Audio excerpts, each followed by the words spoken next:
अपने अंदर का आनंद इतना जागरूक करो कि किसी चीज में उसे ढूंढने की जरूरत न पड़े। महायोगी प्रेम। महायोगी प्रेम का यह वाक्य आत्मसंपूर्णता, आंतरिक शांति और सच्चे सुख के रहस्य को उजागर करता है। मनुष्य का स्वभाव है कि वह सुख और आनंद की खोज बाहरी वस्तुओं, परिस्थितियों और लोगों में करता है। वह सोचता है कि यदि यह वस्तु मुझे मिल जाए, यह सफलता मुझे हासिल हो जाए या कोई संबंध बन जाए तो मैं प्रसन्न हो जाऊंगा। लेकिन ऐसा सुख अस्थायी होता है क्योंकि बाहरी संसार परिवर्तनशील है। वस्तुएं टूट जाती है, परिस्थितियां बदल जाती है और समय के साथ संबंध के रूप भी बदलते हैं। इस तरह बाहरी स्रोत पर आधारित आनंद कभी स्थायी नहीं हो सकता। महायोगी प्रेम यहाँ हमें एक गहरी आध्यात्मिक सच्चाई बताते हैं। सच्चा आनंद बाहर नहीं, हमारे भीतर है।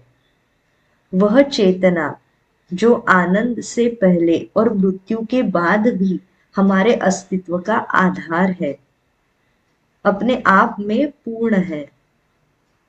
जब हम ध्यान, आत्मचिंतन, साधना और सजग जीवन के माध्यम से अपनी आंतरिक ऊर्जा और शांति को जागृत करते हैं, तब हमें बाहरी सहारों की आवश्यकता नहीं रहती। यह वह स्थिति है जिसे महायोगी आत्मानंद, आनंद स्वरूप कहते हैं। यदि आनंद का स्रोत भीतर है तो चाहे संसार में कैसी भी स्थिति हो, सुख हो या दुख, लाभ हो या हानि, हमारी आंतरिक प्रसन्नता अड़िग रहती है। यह कोई उदासीनता नहीं है, बल्कि एक ऐसी पूर्णता है जिसमें हम जीवन के हर अनुभव को सहज स्वीकार करते हैं। यह अवस्था हमें मानसिक स्वतंत्रता देती है क्योंकि तब हमारी खुशी और किसी के हाथ में नहीं रहती, हमारा संपूर्ण नियंत्रण हमारे हाथ में होता है। इस कथन का व्यवहारिक संदेश यह है कि हमें प्रतिदिन कुछ समय अपने भीतर झांकने में लगाना चाहिए। ध्यान, प्राणायाम, मौन, आत्मचिंतन या किसी रचनात्मक कार्य में सहभाग लेकर। जैसे जैसे भीतर का आनंद जागता है, हम पाते हैं कि हमें जीवन का रस हम लेने के लिए बाहरी शर्तों पर निर्भर रहने की आवश्यकता नहीं है।